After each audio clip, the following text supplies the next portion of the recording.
विष का मतलब क्या है जानते हैं?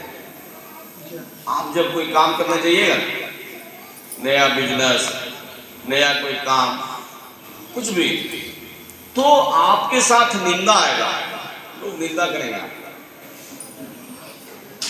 और अगर उस निंदा को आप पी जाइए, मैं व्यवहारिक जीवन की कथा कर रहा हूं, हमसे कथा आप लोग ज्यादा जानते हैं, ज्यादा टीवी देखते हैं, हमको कोई अवसर नहीं मिलता है, मैं टीवी भी नहीं देखता हूँ, गाना भी नहीं गाता हूँ, पूछिए बैठा है। किताब कभी पढ़ लिए तो पढ़ लिए। व्यवहारिक जीवन में मंदराचल पर्वत समुद्र मंथन को आप समझिए, सबसे पहले निकलता है विष। आप जीवन में कोई काम करने के लिए जाइएगा तो सबसे पहले आपको कई तरह की निंदा मिलेगी, अरे वो फलाना कर रहा है, वो फलाना कर रहा है, वो फलाना कर रहा है। और अगर उस निंदा को आप पी जाइएगा, जो व्यक्ति आज बहुत बड़े सफल हुए हैं कॉर्पोरेट जगत में, किसी जगत में, सबसे पहले वो निंदा को अपने से दूर किया, विष की तरह उस निंदा को पी गए। आप अच्छा काम करेंगे तो निंदा हो सकती है, समझे?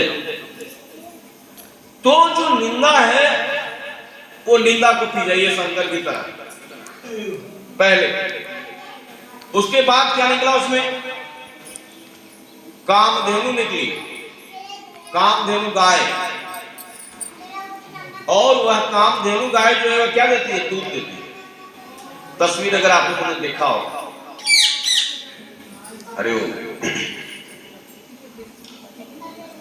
हरि ओम। दूसरी जो निकली है वह कामधेनु गाय निकली। जब आप उस निंदा से बाहर हो जाएंगे ना, तो आपका प्रतिभा निखरने लगेगा। तब कुछ लोग आएंगे, उसको कहेंगे नहीं नहीं, वो जो था वो सफल हो गया, व्यापार उसका सफल हो गया, पढ़ाई उसका सफल हो गया। तो दूसरी जो थी वह निकली कामधेनु। और समुद्र के मंथन के बाद तीसरा चीज जो निकला वह उच्चैःश्रवा घोड़ा, जो उड़ता था, घोड़ा उड़ता था। अभी घोड़ा नहीं उड़ता है। व्यास की वह कल्पना देखिए कि उसमें घोड़े भी उड़ते थे, हाथी भी उड़ते थे, और वह घोड़ा जो है वह इंद्र को दे दिया गया, हाथी ने दिए गए।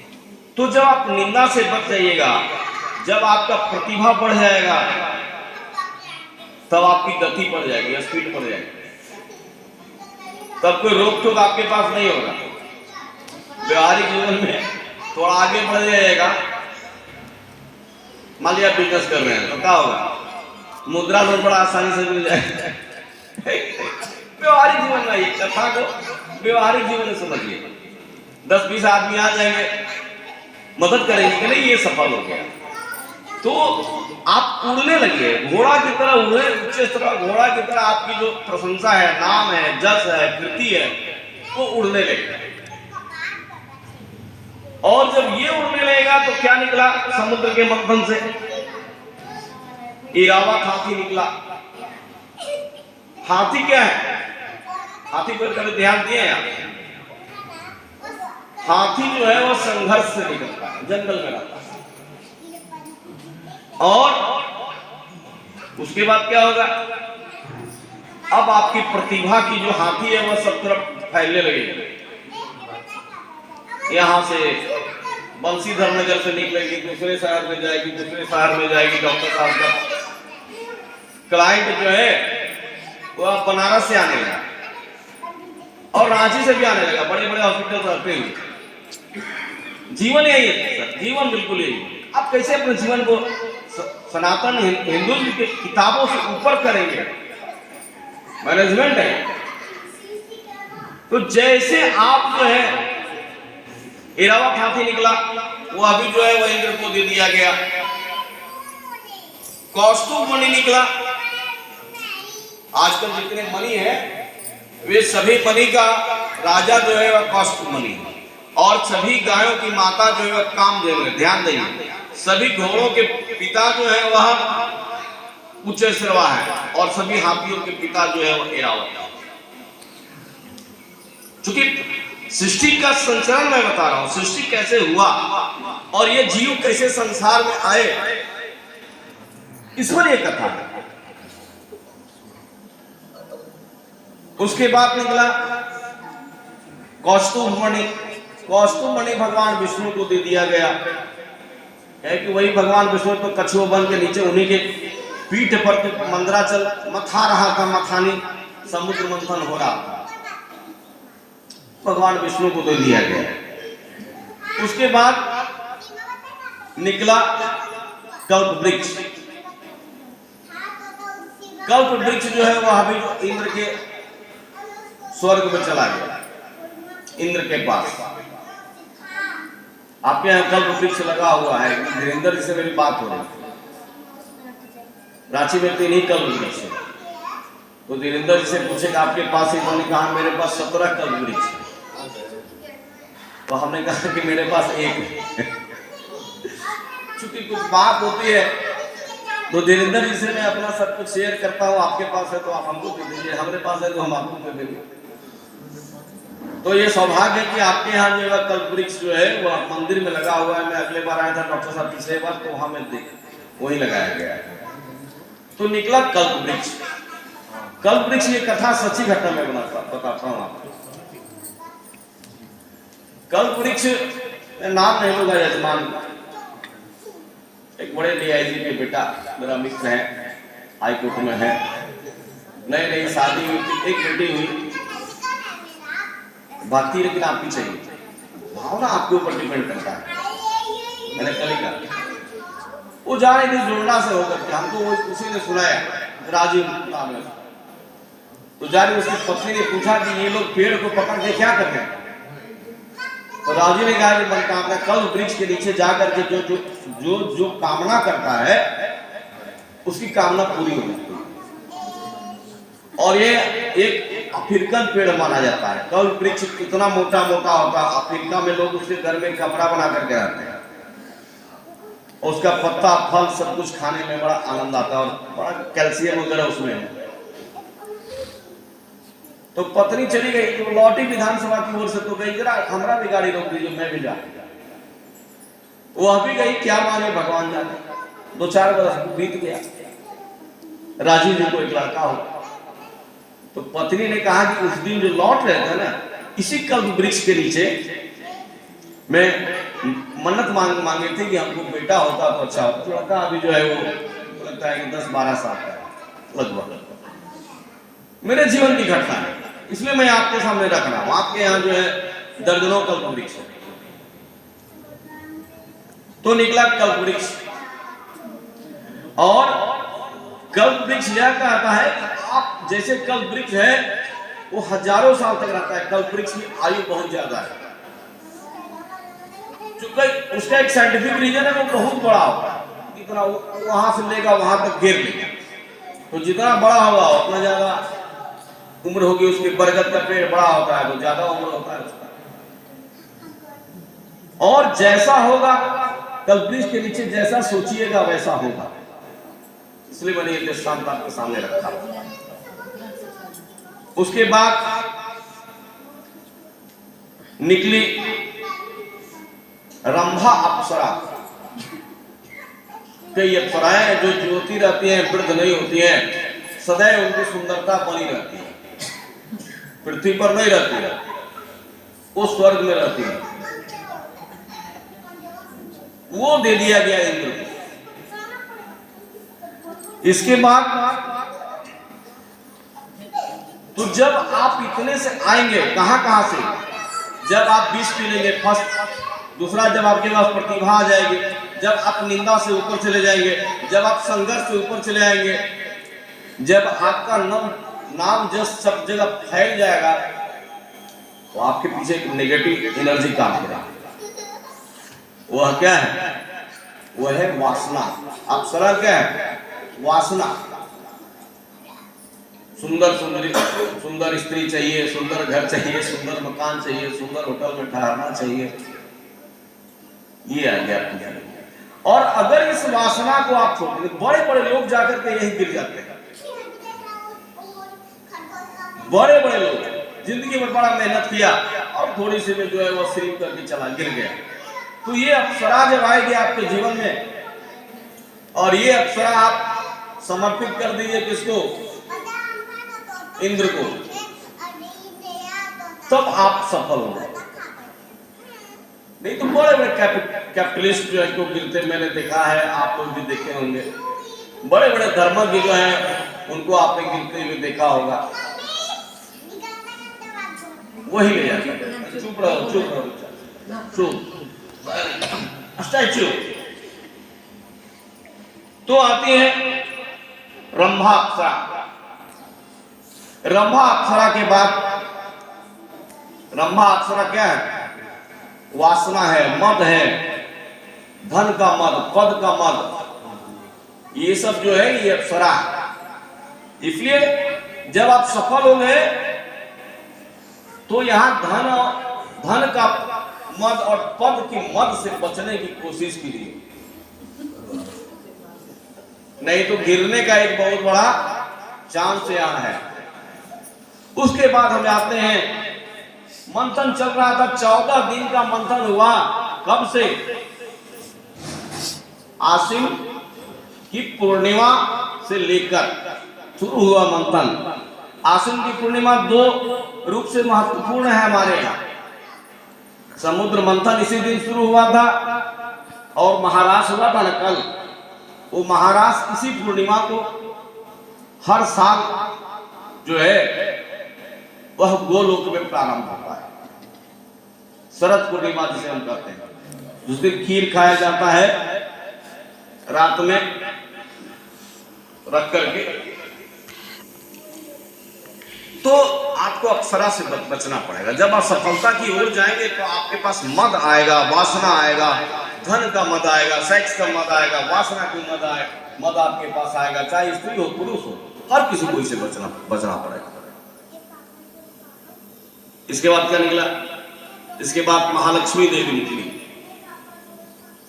महालक्ष्मी जब आएगी तो क्या होगा आपके पास? महालक्ष्मी जब आपके पास आ जाएगी, आप सुख हो जाइए, सुखी हो जाइए। जिसको जितना चाहिए उठाइए। डॉक्टर साहब के पास महालक्ष्मी तो आ गए, पूरे गांव वाले के लिए भागवत को लुटा रहे हैं। कोशिश कीजिए अपने घर, परिवार, समाज, गांव, राष्ट्र के संवर्धन के कई तरीके हैं। उसमें भागवत की कथा, अन्य कथा, रामायण की कथा, भंडारा, ये सारे जो है वो उसके तत्व हैं। इस तरह से भी जो है समाज की सेवा आप कर सकते हैं। उसके बाद आई वारुणी। वारुणी कहा गया है किसको? शराब। लेकिन इसी भागवत के अष्टम स्कंध में है, आज तक सारे कथाकार यही कहते हैं कि वारुणी जो है वह क्या है? शराब है, दारू है, मदिरा। लेकिन भागवत ये कहता है कि वारुणी जो है वो सुंदर कन्या है, शराब नहीं है। भागवत एक, भागवत का अष्टम स्कंद का अष्टम अध्याय का 8वां श्लोक, संभवतः इतनी याद नहीं रहती है, संभवतः वह वारुणी जो है वह कन्या है। लेकिन जैनवादियों ने कहा कि नहीं, वारुणी जो है वो शराब है। ठीक है, तो जब वारुणी आपके पास आएगी तो किसको दिया गया? असुरों को। जिसका जो भोजन होगा वही ना मिलेगा उसको। तो अगर आप वारुणी को ग्रहण करेंगे तो आप में आसुरी प्रवृत्ति आ जाएगी, निंद, लोभ, मोह, ईर्ष्या, ये आसुरी प्रवृत्ति। अब इससे भी आपको बचना पड़ेगा। जब बहुत धन आ जाएगा तो ऐसा कभी ना कहिए कि मेरा घर उसके घर से बहुत बड़ा है, मेरी गाड़ी उसके गाड़ी से बहुत बड़ी है। ये जो है ना आसुरी प्रवृत्ति। इससे अगर आप बचेंगे, तब निकला चंद्रमा। इसलिए चंद्रमा को लोग क्या बोलते हैं? चंदा मामा। दादाजी भी आपके चंदा मामा बोलते थे, आप ही चंदा मामा बोलते हैं, आपका पोता नाती भी चंदे मामा बोलेगा। क्यों? क्योंकि वह लक्ष्मी के भाई हैं। लक्ष्मी जो है वो हमारी माता है, विश्व की माता है। तो जो माँ का भाई होगा वो तो सबका मामा होगा। इसलिए चंदा को हम चंदा मामा बोलते हैं। ये लोग सुना है नहीं? चंदा मामा दूर के पुआ पकावे दूर के, अपने ले ले थाली में, बापू को दे प्याली में। इसलिए चंदा को हम मामा कहते हैं। इसीलिए उसके बाद जब चंदा आएगा आपके जीवन में, आपके जीवन में शीतलता हो जाना चाहिए, एकदम बिल्कुल नॉर्मल। जो बड़े बड़े संत हैं, जो बड़े बड़े लोग हैं, अच्छे लोग हैं, बड़े बड़े कपड़े, आप देखिएगा वो बहुत शीतल है।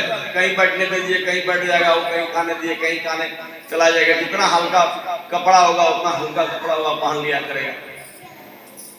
शीतलता आपके जीवन में आना चाहिए। अगर आपके जीवन में शीतलता नहीं आएगा तो सफलता आपसे दूर भागेगा, बहुत दूर भाग जाएगी सफलता। और उसके बाद आता है पारिजात का पेड़। पारिजात का पेड़ भी यहाँ मिलने लगा है पर, बड़ी खुशबू देती है पारिजात का पेड़। अगर आप घर में लगाएंगे तो रात में फूलता है, इतना छोटा छोटा। और झारखंड के जंगलों में बहुत पारिजात है। अब पारिजात को काटिए और तुरंत अगर जलाइएगा ना तो तुरंत जलने लगेगा। जैसे चेरी जलता है ना देवदार धूप, वैसे। उसके बाद आया पारिजात पेड़। आपके जीवन की कृति फैल जाएगी। जब ये चीजें आपके अंदर रहेगी, शीतलता, तो अब आपका जो है वह जस फैलने लगेगा चारों तरफ, संपूर्ण विश्व। ये जो है वह जीवन का मैनेजमेंट की कथा है। क्या? समुद्र मंथन। समझेंगे तब। ये जो है वह कैरियर बिल्डअप नहीं है, लाइफ बिल्डअप। सनातन के पुस्तकों को अगर आप पढ़ेंगे, रामायण, गीता, महाभारत, पुराण, गरुड़ पुराण, तो ये लाइफ बिल्डअप करता है। आजकल लोग कैरियर बिल्डअप करने के लिए जान दे रहे हैं, फांसी लगा के मर जाते हैं जाकर के। कहां? कोटा में। अरे बच्चों को कहिए कि जीवन बिल्डअप करो, कैरियर बिल्डअप नहीं करो। जीवन बिल्डअप करना है तो समुद्र मंथन को पढ़ना पड़ेगा, भागवत को सुनना पड़ेगा, आपका जीवन बिल्डअप होगा।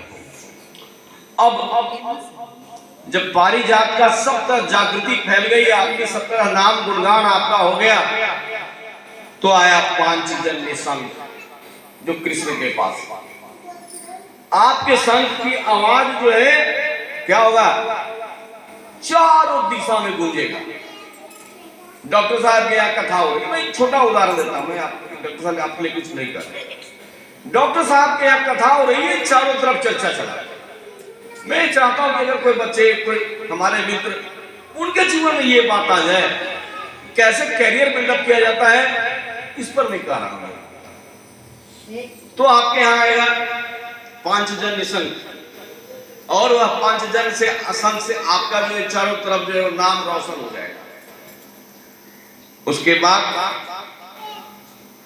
आएंगे कौन? धनवंत। उसके बाद आएंगे धन्वंतरी महाराज। कहिए त्रियोदशी के दिन, ठीक है, त्रियोदशी के दिन जो है वह धन्वंतरी महाराज आएंगे। और महाराज जो है सबसे पहले जब शल्य क्रिया की परिकल्पना की गई, हमारे यहाँ मेडिसिन की कल्पना की गई, तो उस मेडिसिन की कल्पना के कारक देवता जो है वह धन्वंतरी। स्वास्थ्य संबंधी सारी चीज जो है वह धन्वंतरी पर आधारित। बाद में हाल के काल में जो है वो शल्य चिकित्सा में सुश्रुत संहिता वगैरह जो है ये सब आई। लेकिन स्वास्थ्य के, दवा के, औषधि के कोई देवता है तो धन्वंतरी है। और धन्वंतरी ही अमृत कलश लेकर के समुद्र से त्रियोदशी के दिन में बाहर आए, इसलिए धनतेरस हम लोग उसको कहते हैं त्रयोदशी को। ठीक है, और जब ये चीज आपके जीवन में हो जाएगा तो आपका जीवन जो है वो अमृत में हो जाएगा।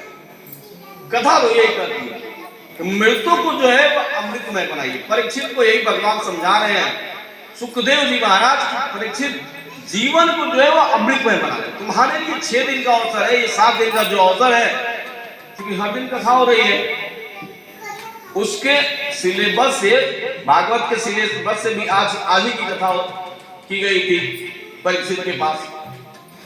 तो ये जब आ जाएगा तो आपका जो है वह जीवन जो है वह अमृतमय हो जाएगा। और जब जीवन अमृतमय हो जाएगा तो हुआ क्या, जब अमृत आया तो देवता लोग सोचे कि भैया हमें लोग पी जाएंगे और राक्षस पी जाएंगे तो अमर हो जाएंगे। तो देवता लोग बोले कि देखो इसको बांटेंगे कैसे। तो राक्षस लोग कहा कि ऐसा है कि पहले हम लोग पिएंगे। तो फिर जाके विष्णु भगवान एक मोहिनी का रूप बनाए।